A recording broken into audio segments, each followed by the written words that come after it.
الله فلا مضل له ومن يضلله فلا هادي له ونشهد أن سيدنا وحبيبنا وسندنا ومولانا محمدا عبده ورسوله الذي أرسله إلى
اللهم صل على سيدنا محمد وعلى آل سيدنا محمد كما صليت على سيدنا إبراهيم وعلى آل سيدنا إبراهيم إنك حميد مجيد. اللهم بارك على سيدنا محمد وعلى آل سيدنا محمد كما باركت على سيدنا إبراهيم وعلى آل سيدنا إبراهيم إنك حميد مجيد. আলহামদুলিল্লাহ। সম্মানিত মুসলিম, আমরা গতবার আলোচনা শুনছিলাম মসজিদের উপর আমাদের কিছু হক আছে। আমরা যে মসজিদে আসি, নামাজ পড়ি, মসজিদ থেকে সুবিধা গ্রহণ করতেছি, মসজিদেও আমাদের কাছ থেকে কিছু পাওনা আছে, কিছু করতে আছে। তো এরও কিছু অংশ আমরা গতবার শিখেছি, আলোচনা করার চেষ্টা করেছি। সেই ধারাবাহিকতা আমরা আরো কিছু বিষয় জানার চেষ্টা করবো। মসজিদের হক আমাদের উপর কি কি হক আছে আমাদের উপর, মসজিদের কি করবি, মসজিদের অন্যতম গত সপ্তাহে আমরা শুনেছি মসজিদের নির্মাণ কাজে অংশগ্রহণ করা, মসজিদ আবাদ করা, মসজিদে উঁচু আওয়াজে কথাবার্তা না বলা ইত্যাদি বিষয় আমরা এই ধরনের আরো কয়েকটি বিষয় শুনছিলাম।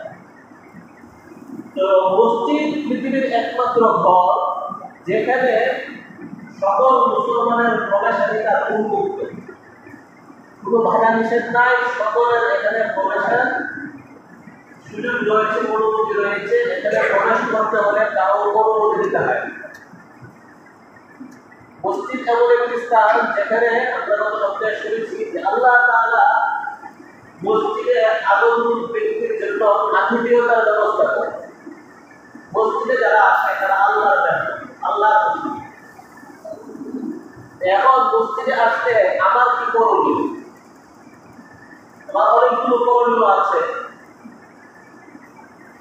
কিছু অংশ আমরা কিছু বিষয় আমরা জেনেছি। অন্যতম আরেকটি করণীয় হচ্ছে দুর্গন্ধযুক্ত কোনো কিছু খেয়ে মসজিদে না আসা। দুর্গন্ধযুক্ত কোনো কিছু খেয়ে মসজিদে আসা নিষেধ। এর মধ্যে হাদিসের মধ্যে সুস্পষ্ট আকারে এসেছে পেঁয়াজ, রসুন, গোলা, এইগুলোর মধ্যে হাদিসে আসছে। কেউ যদি এগুলা খায় তাহলে সে যেন মসজিদে না আসে। মসজিদে আসলে মুসলিমদের কষ্ট হয়, ফেরেশতাদেরও কষ্ট হয়। যদি নবীজি বলেন যে এগুলো যদি তোমাদের খাইতেই হয় তাহলে সিদ্ধ করে যে গন্ধটা নষ্ট করে তারপর খাও। নামাজের আগে খেয়েও না। নামাজের আগে যদি এগুলো খাওয়াই তাহলে মসজিদে আসবে। ডাইরেক্ট কিছু করে দিচ্ছেন খাওয়ায় প্রথম নামাজ ছিলেন। মুহাদ্দিসিনে কেরাম বলেন যেখানে দুইটা তিনটা বিষয়ের কথা বলা হলেও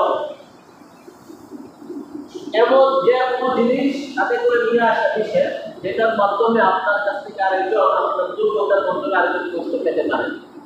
যেমন ঘাম, খেতে কাজ করে আসলেন, শরীরে ঘেমে জমজম হয়ে আছে, আপনি মসজিদে চলে আসছেন, আপনার ঘামের মধ্যে আরেকজনের কষ্ট হতে পারে না।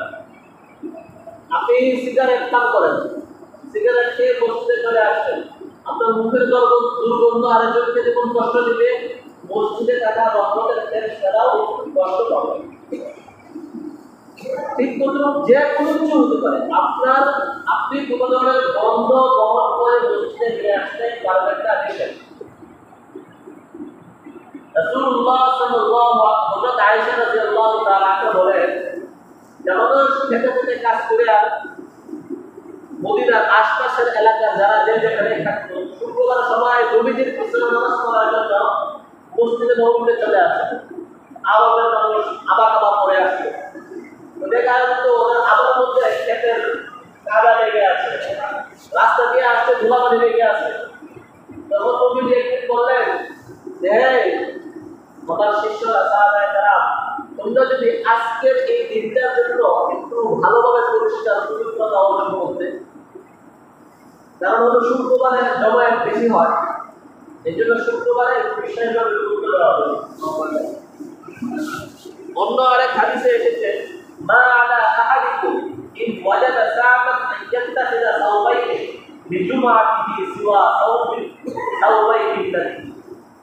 তোমাদের কারো যদি সামর্থ্য থাকে যে তার পেশাদার হিসেবে তার গায়ে দেওয়ার দুইটা পোশাক ছাড়া অতিরিক্ত আরো দুইটা পোশাক রাখা, যে দুইটা পোশাক সে জুমার দিনের জন্য পরে। নবীজি বলতেছেন যে জুমার দিনের জন্য তোমরা দুইটা পোশাক আলাদা রাখো, এগুলো শুধু শুক্রবারে পড়বো। শুক্রবারে ভালোভাবে পবিত্রতা অর্জন করে ভালো পোশাক পরে মসজিদে যাওয়া সুন্দর।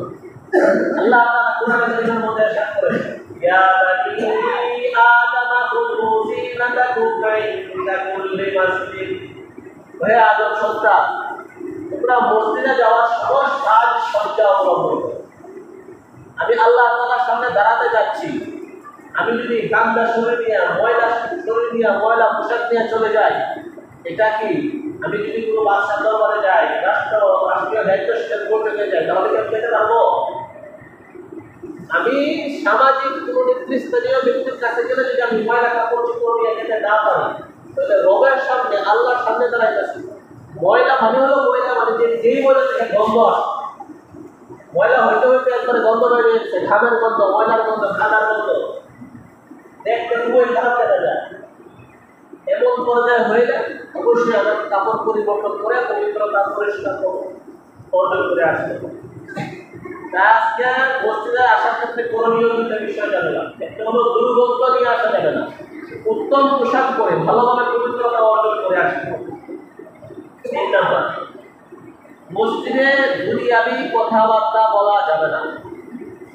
মসজিদের ভিতরে দুনিয়াবি কথাবার্তা বলা যাবে, দ্বীনি আলোচনা, ইলমি আলোচনা, মুযাকারা, আখিরাতের বিষয়ে আলোচনা ওটা করা যাবে।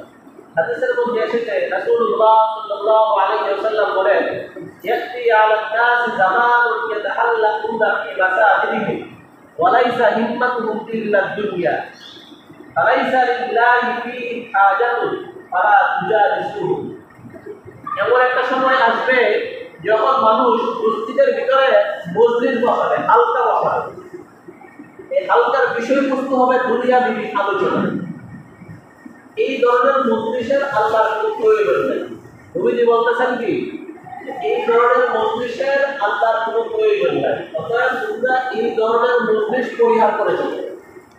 যদি মসজিদের ভিতরে দুনিয়াবি আলোচনা হয় তাহলে এই মজলিস আমাদের পরিহার করে চলতে হবে, এটা আল্লাহ তাআলার নির্দেশ। গত সপ্তাহে আমরা আলোচনা করেছিলাম যে মসজিদের একটি হক হচ্ছে মসজিদ পরিষ্কার পরিচ্ছন্ন করে রাখা। সেখানে আরেকটু অংশ আজকে বলা হচ্ছে, মসজিদ যদি সুযোগ ও সামর্থ্য থাকে তাহলে মাঝে মধ্যে মসজিদের সুগন্ধি ছড়িয়ে দেওয়া। কি করা? সুগন্ধি ছড়িয়ে দেওয়া। হযরত ওমর ফারুক রাদিয়াল্লাহু তাআলা আনহুর ব্যাপারে এসেছে, কানা ইউজাম্মিলুল মাসজিদা, তিনি প্রতি শুক্রবারে করতেন মসজিদে সুগন্ধি দিতেন অথবা ধূপ দিতেন। কেউ কেউ বলে যে সুগন্ধি মানে ধূপ দেওয়া, ওই জামানা যেভাবে দেওয়া হয়। এমনও আছে হযরত ওমর রাদিয়াল্লাহু তাআলা আনহু একজন ব্যক্তি নিয়োগ করে রাখছিলেন যে প্রতি শুক্রবারে কি করবে, মসজিদে সুগন্ধি দিবে, যেন মসজিদ একটু সুগন্ধি হয়। এটা সাধারণত অনুযায়ী মাঝে মধ্যে করলে হবে। মসজিদের প্রবেশ এবং বের হওয়ার ক্ষেত্রে কিছু আদব আছে, লক্ষণীয়। আমরা অনেক সময় মসজিদে প্রবেশ করি, আমার কোন পাওটা আগে আছে মসজিদের ভিতরে সেটা আমার খেয়াল থাকে না। আমি বারান্দায় এখন অনেক সময় খেয়াল করি, অনেকেই যারা সেই কথা আসতেছে বাম পা আগে, বাম পা আগে। এটা সুন্নাতের খেলা। মসজিদের প্রবেশের ক্ষেত্রে সুন্নত হচ্ছে ডান পা আগে দেওয়া, তারপরে বাম পা। মসজিদে প্রবেশের ক্ষেত্রে দোয়া করা।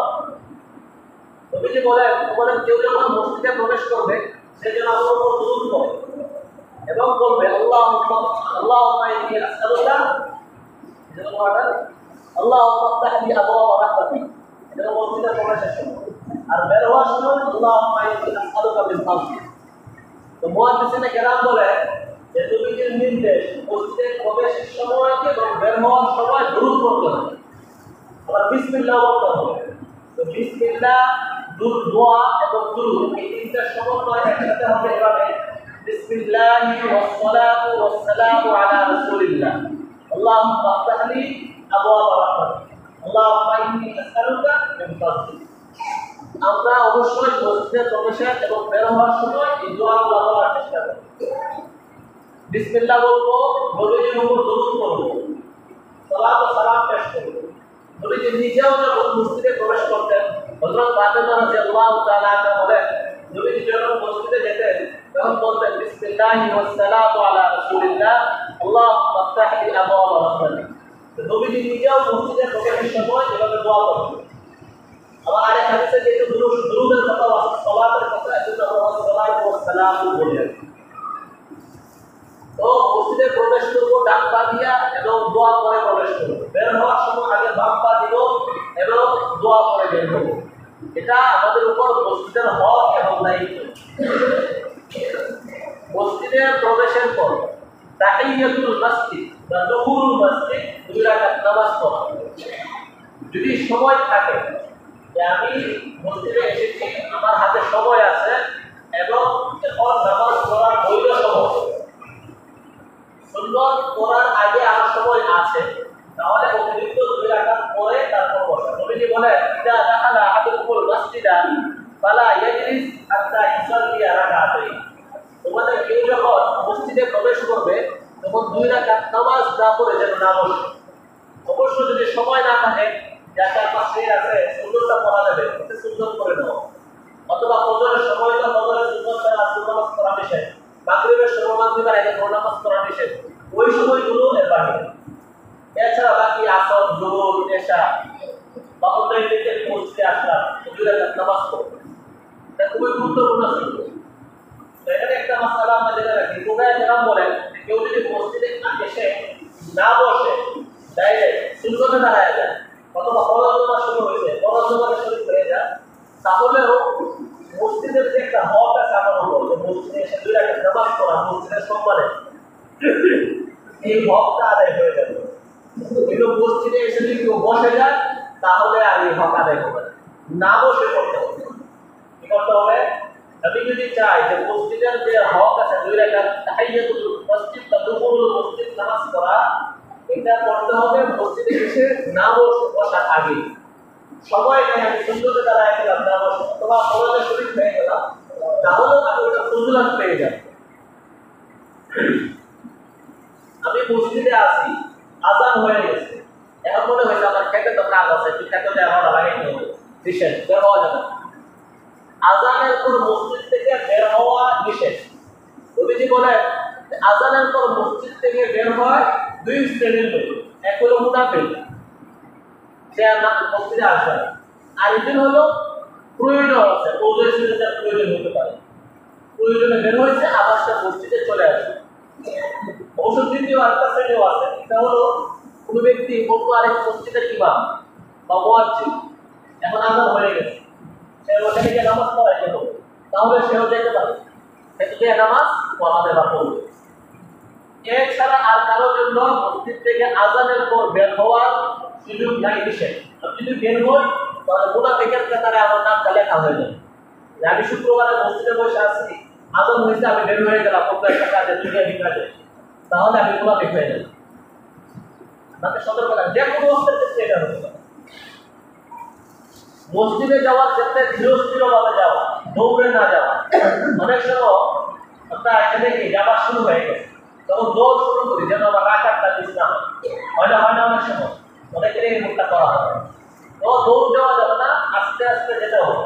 নবীজি বলেন ইদা উকিমা বিসসালাহ, মানে একামত শুরু হয়ে যাওয়ার পর যখন তোমরা যাও, ফালা তাসুনাহা তাসজুনা, তোমরা দৌড়ে যেও না, আস্তে আস্তে যাও, যতটুকু পাইবা জীবনের সাথে ততটুকু জীবনের সাথেই করো, আর না পাইলে বাকি দায়িত্ব একাই করো।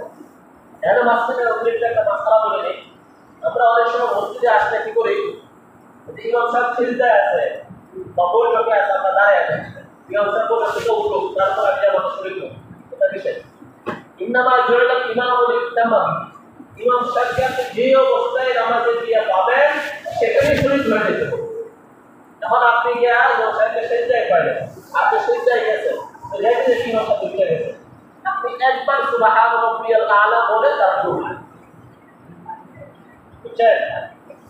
আরেকটা বিষয় বলি, অনেক সময় মনে হয় যে আমি বৈঠকে বসছি, ইমাম সাহেব বৈঠকের তাশাহুদ পড়ে যাওয়ার আগে আমার তাশাহুদ শেষ হয় নাই, ইমাম সাহেব তাশাহুদ শুরু করে সালাম ফিরে আসছে, আমার শেষ হয় নাই। তো তাশাহুদের ক্ষেত্রে মাসালা হলো তাশাহুদটা ওয়াজিব। 2-3 রাকাত বিশিষ্ট 4 রাকাত বিশিষ্ট নামাজে প্রথম বৈঠকে ইমাম সাহেব তাশাহুদ করে দাঁড়ায় গেছে, আমি তাশাহুদটা শেষ করে তারপর দাঁড়াবো। নামাজ যদি শেষ না হয়ে থাকে তাহলে আমি শেষ করে তারপর দাঁড়াবো। কিন্তু আখেরি বৈঠকে দুরূদ শরীফ এবং দোয়া মাসুরা এটা সুন্নাত, আর সালামটা হলো ফরজ বা ওয়াজিব। এই জন্য আখেরি বৈঠকে যদি আমার দোয়া মাসুরা শেষ হয় না, সালাম ফিরায় ফেলছে, তাহলে আমার শেষ করার দরকার নেই, আমি সালাম ফিরায় ফেলবো, অতিরিক্ত বলা হয়। তো মসজিদের আরেকটা হক, মসজিদে মানুষকে মসজিদমুখী করতে চেষ্টা হবে, মানুষকে কি করা, মসজিদের দিকে দাওয়াত দেওয়া, এটা মসজিদের হক। আমি যদি মসজিদ আবাদ রাখতে চাই, মসজিদকে নামাজের মাধ্যমে আবাদ রাখতে চাই, তাহলে আমার দায়িত্ব হলো মানুষকে মসজিদের দিকে দাওয়াত দেওয়া, নামাজের দিকে দাওয়াত দেওয়া। আল্লাহ তাআলা বলেন ওমান আযলামু মিম্মান মানাআ মাসাজিদাল্লাহ আইয়ুযকারা ফিহা ইসমুহু ওয়া সাআ ফি খারাবিহা। ওই ব্যক্তির চেয়ে বড় জালেম আর কে হতে পারে যে ব্যক্তি মানুষকে নামাজ পড়তে নিষেধ করে, মসজিদকে বিরান বানিয়ে ফেলতে চায়। যালিকা লাহুম খিজয়ুন ফিদ দুনিয়া ওয়া লাহুম ফিল আখিরাতি আযাবুন আযীম। এমন ব্যক্তির জন্য দুনিয়াতে লাঞ্ছনা, পরকালেও তন্ত্র মতে আর শাস্তি আছে। এখন আমি একজনকে নামাজের দিকে দাওয়াত দিতে পারতেছি না, এটা আমার ব্যর্থতা। এখন যদি আমি একজনকে নামাজ না পড়ার দাওয়াত দেই, যে নামাজ পড়া লাগতো না, নামাজ মাপ, বছরে একবার পড়লেই হয়, 80 বছর 70 বছর হয়ে যায় নামাজ পড়া লাগে না, তাহলে আমি এই আয়াতের অন্তর্ভুক্ত হয়ে যাব যে আমার দ্বারা মসজিদ অনাবাদী হয়ে যাবে। আপনি মানুষকে নামাজ না পড়ার প্রতি উৎসাহ দেই, তাহলে কেউ মসজিদে আসবে না নামাজ পড়তে, মসজিদ আবাদ হবে না, বিরাট হবে। এখন আমাকে চিন্তা করতে হবে আমি কোনটা দাঁড়াই, যদি মসজিদ আবাদ রাখতে চাই নাকি বিরাট করতে চাই। যদি আবাদ রাখতে চাই তাহলে মানুষকে নামাজের প্রতি দাওয়াত দিতে হবে, মসজিদমুখী করতে চেষ্টা হতো। আমি যদি মানুষকে নামাজ না পড়ার দাওয়াত দেই তাহলে তাকে আল্লাহ তাআলা সবচেয়ে বড় জালেম বলছে, জাহান্নামের সার্টিফিকেট দেওয়া হবে। শুধু এটুকুই না, আবু জাহেল নবীকে নামাজ পড়তে নিষেধ করছে, আমি তো আবু জাহেলের কাছে চলে গেলাম। আল্লাহ তাআলা কোরআন কারীমের মধ্যে বলেন, আরাইতাল্লাযী ইয়ানহা আবদান ইযা সাল্লা আরাইতা ইন কানা আলাল হুদা আও আমারা বিত্তাকওয়া। আপনি ওই ব্যক্তিকে দেখেন না যে নিষেধ করে, আরাইতাল্লাযী ইয়ানহা, যে নিষেধ করে, আবদান ইযা সাল্লা, যে নামাজ পড়ে তাকে নামাজ পড়তে নিষেধ করে। একজন ব্যক্তি নামাজ পড়ে তাকে নামাজ পড়তে নিষেধ করে। আবু জাহেলের যুগ যুগ ধরে আবু জাহেলের বংশধর যারা আছে তারা মানুষ কি করে, নামাজ পড়তে নিষেধ করে।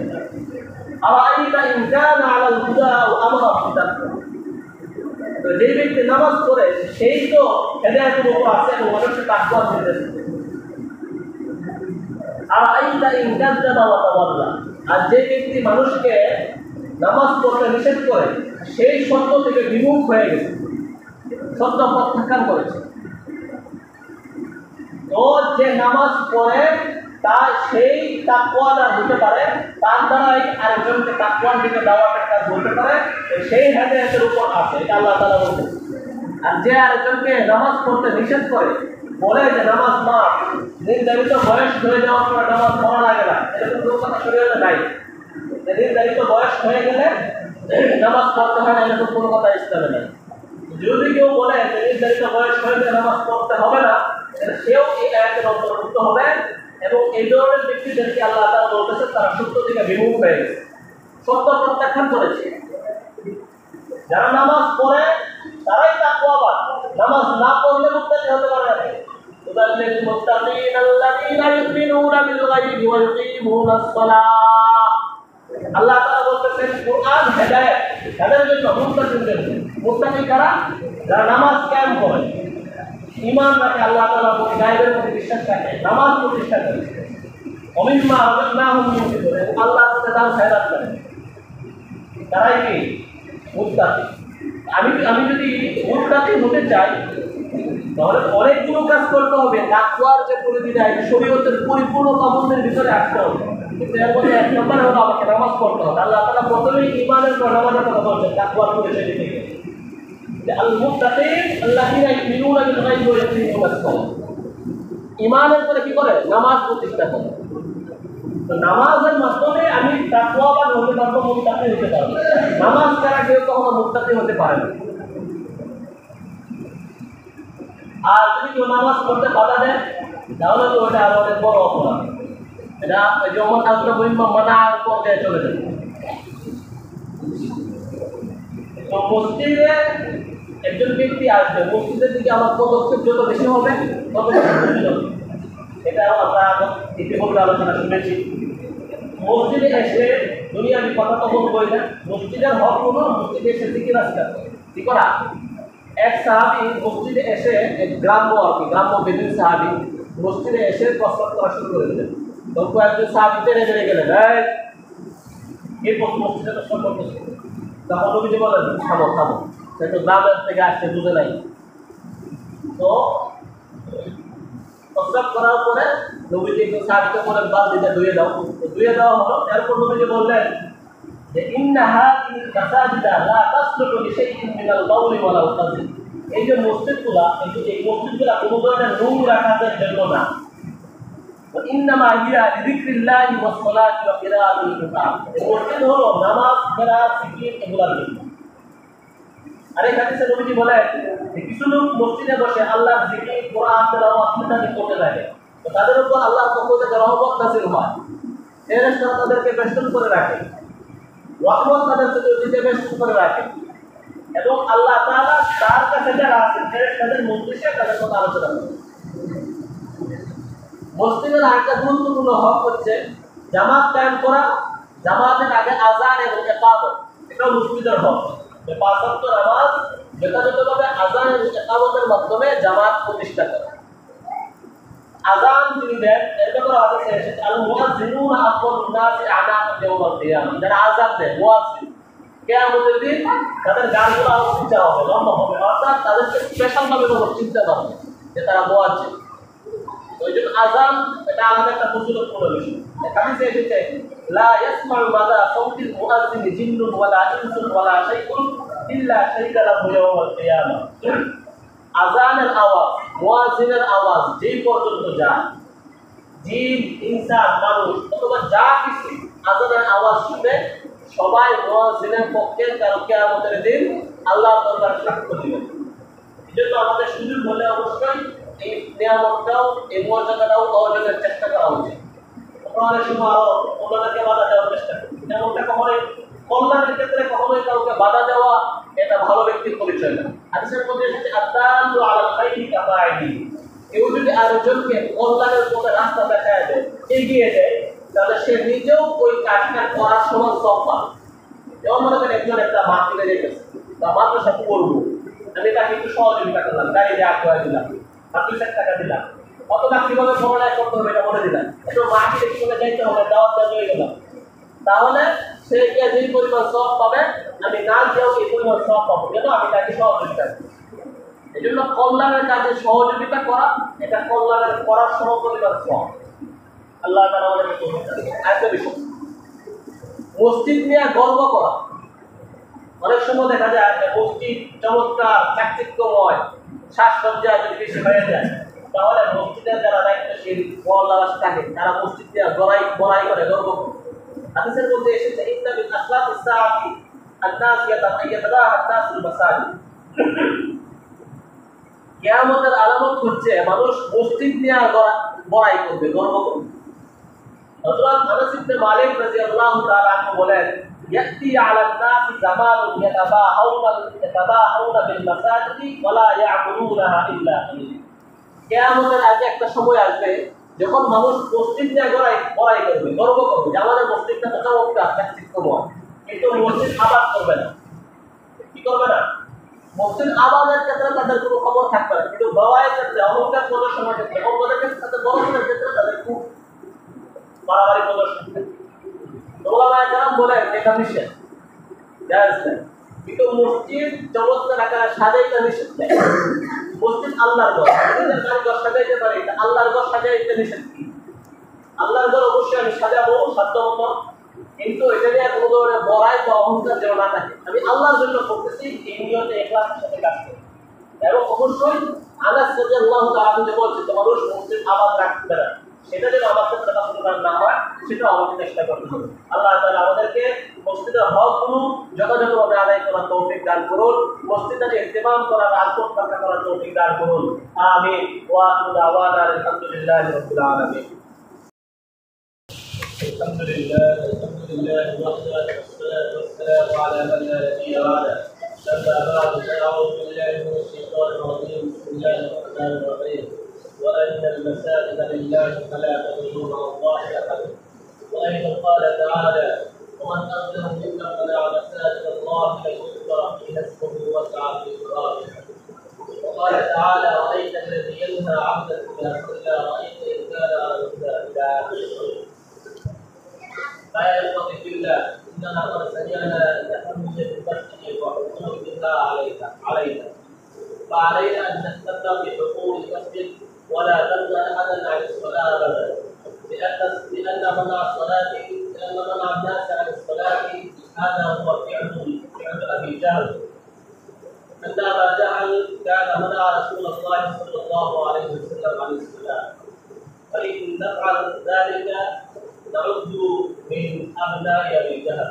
الله تعالى يحفظنا عن ذلك. بارك الله لنا ولكم ونفعنا واياكم بالايات والذكر الحكيم. استغفر الله لي ولكم ولسائر المسلمين واستغفروه انه هو الغفور الرحيم.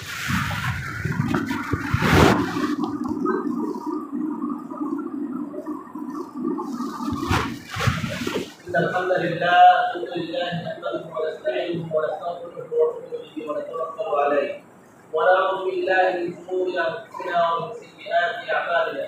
من يهده الله فلا مضل له ومن يضلل فلا هادي له. ونشهد أن سيدنا وحبيبنا ومولانا محمدا عبده ورسوله الذي أرسله إلى كافة الناس بشيرا ونذيرا وداعيا إلى الله بإذنه وسراجا منيرا.